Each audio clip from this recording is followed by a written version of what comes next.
6 তারিখে যে ভরতপুরের বিধায়ক হুমায়ুন কবির তিনি বাবরি মসজিদ শিলান্যাস করেছেন এবং সেই শিলান্যাস করার আগে কিন্তু মহামান্য কলকাতা হাইকোর্টে তার নামে মামলা হয়েছিল এবং আবারও পুনরায় মহামান্য কলকাতা হাইকোর্টে আবার মামলা করেছেন। কি মামলা জানেন?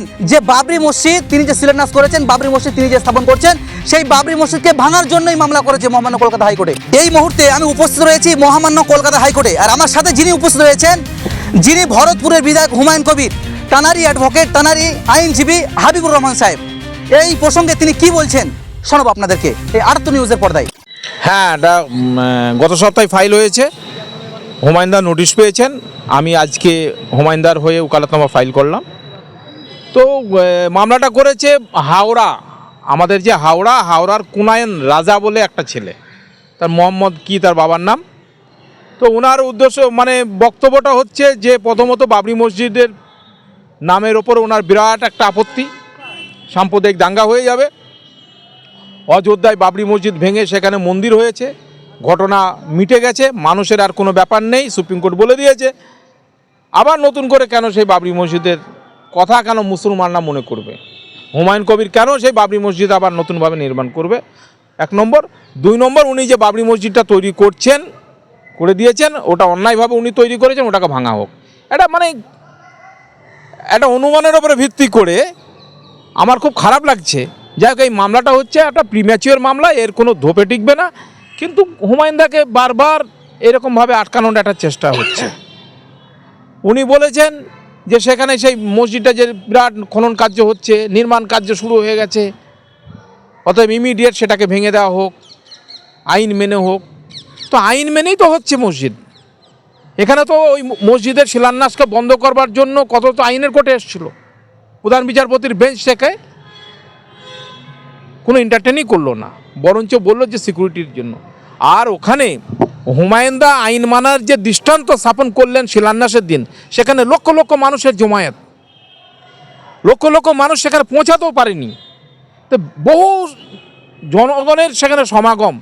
আমি দেখলাম এত বড় প্রোগ্রামটা হয়ে যাওয়ার পর একটাও কোনো বিশৃঙ্খলা, একটা কোনো চুরি, একটা কারোর ওপরে কোনো আইনকে হাতে নেওয়ার কাজ, কোনো রকম ঘটনা ঘটেনি।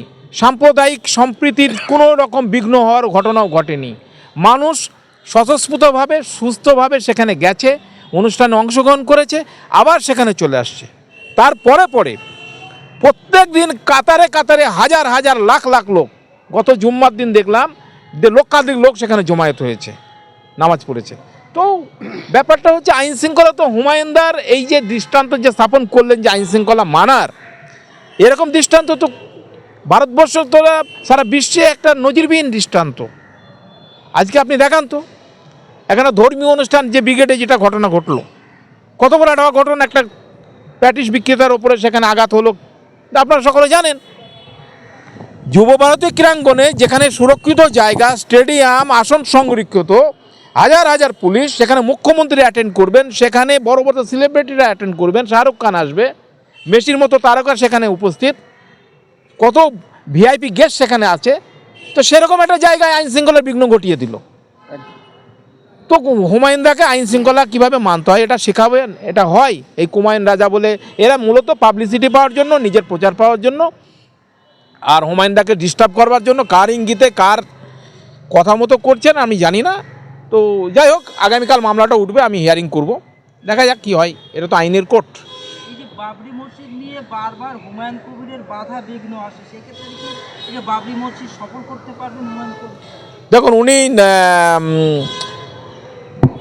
উনি যে সাহসিকতার পরিচয় দিয়েছে, বিভিন্ন বাধা বিপত্তি, বিভিন্ন রকম থ্রেট, লাইফ থ্রেট, সকলকে উপেক্ষা করে উনি কিন্তু মসজিদের শিলান্যাস ঘটিয়েছে। বিভিন্ন রকমভাবে ওকে প্রাণে মারার, ওনার গর্দন কেটে নিয়ে আসো হুমকি দেওয়া হয়েছে, তো কিছু তোয়াক্কা করেনি। তো ওনার ওখানে মসজিদ করতে অসুবিধাটা কোথায়? জনগণ যেভাবে ওনার পাশে আগিয়ে এসছে, ওনার কল্পনার মধ্যে ছিল কি ছিল না আমি জানি না, লক্ষ লক্ষ কোটি কোটি টাকা মানুষ সেখানে দিচ্ছে, অর্থ আসছে, জনগণের টাকা, হ্যাঁ, তার সঙ্গে ওনার নিজের টাকা লাগাবেন উনি। তো সেখানে উনি মসজিদ না করার কি আছে?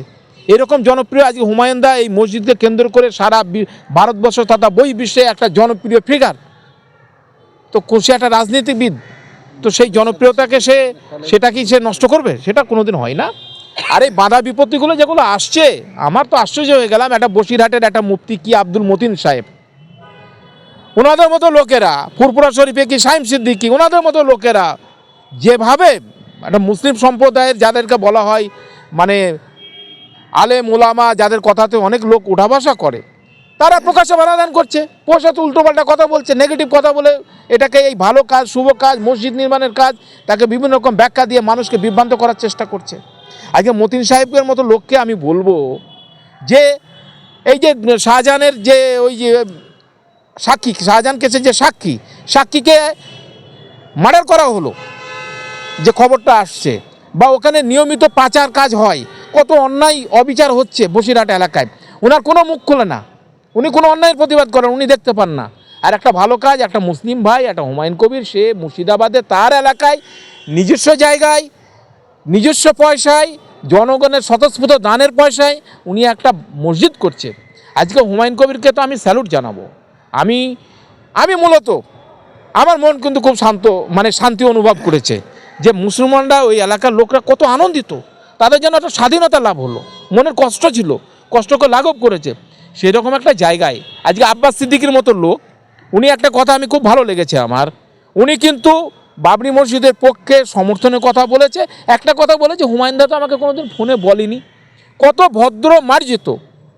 আর এই মতিন সাহেবদেরকে ডাকিনি বলে ওনাদের উল্টোভাবে ওনার করছে। তো কিছু কিছু ভদ্রতা, শালীনতা, তুমি ধর্মীয় গুরু, তোমার তো কথার একটা তো মূল্য থাকবে। সেই রকমভাবে ওদের কথার দ্বারা পরিচিত হয়ে এই সমস্ত কোনায়ন রাজা আর কি ওই সমস্ত লোকরা, হ্যাঁ, আজ ওনার হাওড়ায় বাড়ি, উনি মুর্শিদাবাদ সম্পর্কে কতটা জানে কি জানে না আমার সন্দেহ আছে, উনি মামলা করে দিলেন। তো সেটা দেখবে, এটা আইনের কোর্ট, তো আইনের বিচার হবে। এই যে একের পর এক যে চক্রান্ত করছে বাবরি মসজিদকে নিয়ে, এবং এর আগেও একবার মামলা হয়েছে, আবারও যে মামলা হলো, একাধিক কিছু হিন্দু পণ্ডিত যারা রয়েছে তারা বিরোধিতা করছে না, আবার একাধিক কিছু হিন্দু পণ্ডিত রয়েছে এবং কিছু মহিলা রয়েছে তারা বিরোধিতা করছে।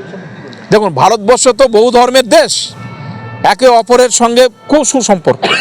কিছু রাজনৈতিক নেতা, কিছু লোক বিভেদ সৃষ্টি করার চেষ্টা করছে, কিন্তু যারা জেনুইন, ভদ্র, শিক্ষিত, মার্জিত লোক, এই হিন্দু মুসলিম সকলেই কিন্তু আমরা ভাই ভাই। আমার কোর্টে আমরা সব একসাথে খাবার ভাগ করে খাই, কত আমাদের সঙ্গে হাসি ঠাট্টা, একই গাড়িতে যাচ্ছি, কোনো বিভেদ আমরা বুঝতে পারি না। তো সেই রকম বহু হিন্দু ভাইরা ওখানে উপস্থিত হচ্ছে। কালকে আমি দেখলাম সৌমেন চ্যাটার্জি, সে দিল্লিতে সুপ্রিম কোর্টের অ্যাডভোকেট, সে দেখছি এক গাড়ি লোক নিয়ে গিয়ে চলে গেছে। আমাকে ফোন করছে, তো আমি বললাম তো তুমি ওখানে গেছে, আমাকে জানালে না। বলছে আরে আমার মন চাইলো, আমি চলে আসলাম, ওখানে একটা ব্যাপার ছিল, খুব ভালো লাগলো, আমি হুমায়ুনদার সঙ্গে দেখা করব, ওনাকে আমি প্রণাম করব, স্যালুট জানাবো। তো কত আশেপাশে হিন্দু ভাইরা ওখানে সহযোগিতা করছে।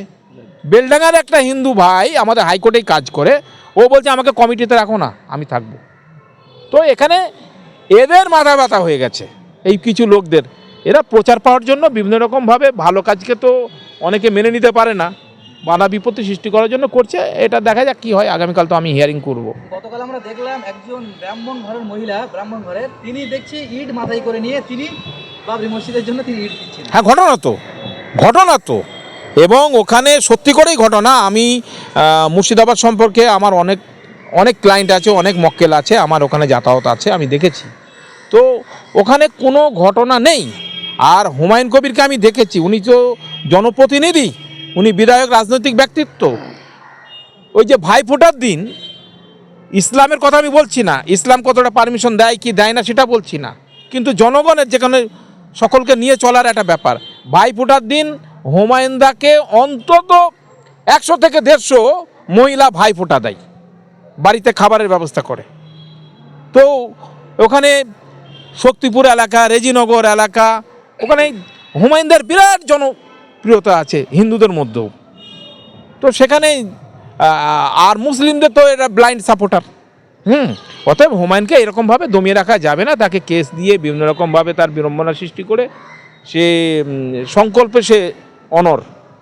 এই যে হুমায়ুন কবিরকে হাজার হাজার নয় লাখ লাখ মানুষ তাকে সমর্থন করছে, অর্থ দিয়ে, ভালোবাসা দিয়ে, আবার কিন্তু যারা হুমায়ুন কবিরের বিরোধী, কারণ মমতা বন্দ্যোপাধ্যায় দুর্গঙ্গম করছে, দীঘাতে জগন্নাথ ধাম করছে, কিন্তু হুমায়ুন কবির যে একটি মসজিদ করে তার হুমায়ুন কবিরের বিরোধিতা করছে। দেখুন, ইসলামের তো একটা ব্যাপার, আপনি ঠিকই বললেন, মুসলিমরা বিরোধিতা করছে। যে আল্লাহ নবীর যে যাকে মানে বাধা দান করা হয়েছিল, সে এজিদ, মানে ওনার যে আবু জেহেল মক্কাতে হয়েছিল, পরবর্তীকালে ওনার খানদানের যে আমাদের হযরত হাসান হোসেনকে করেছে, শহীদ করেছিল, সে এজিদের, তারা তো সকল মুসলিম ছিল। তো এখানে একটা ব্যাপার, আর মুসলিম নাম নিলেই তো হবে না। এখানে আমার একটা মানে, আমি তো আর ধর্মীয় পণ্ডিত নই, কিন্তু আমার মনে হয়েছে মুসলিমরা আমরা হচ্ছে মোহাম্মদীয় মুসলিম, অর্থাৎ প্রফেট মোহাম্মদ সাল্লাল্লাহু সাল্লাম থেকে যে ধর্ম এসেছে, যে নির্দেশ, যে হাদিস কোরআন যেখানে নাজিল হয়েছে ওনার মাধ্যমে, আমরা সেই ধর্মের মুসলিম। আর এরা যারা বলছেন, যারা এই সমস্ত বিভিন্ন রকম বাধাই করছে, এরা যেন মমতা মুসলিম। হ্যাঁ, এরা মমতা ব্যানার্জির ভয়ে, মমতা ব্যানার্জির মানে আদর্শ অনুপ্রাণিত হয়ে প্রকৃত ইসলামকে ভুলে গিয়ে আজকে ওনার বিরুদ্ধে কথা বলছে। সে খুবই খারাপ লাগছে।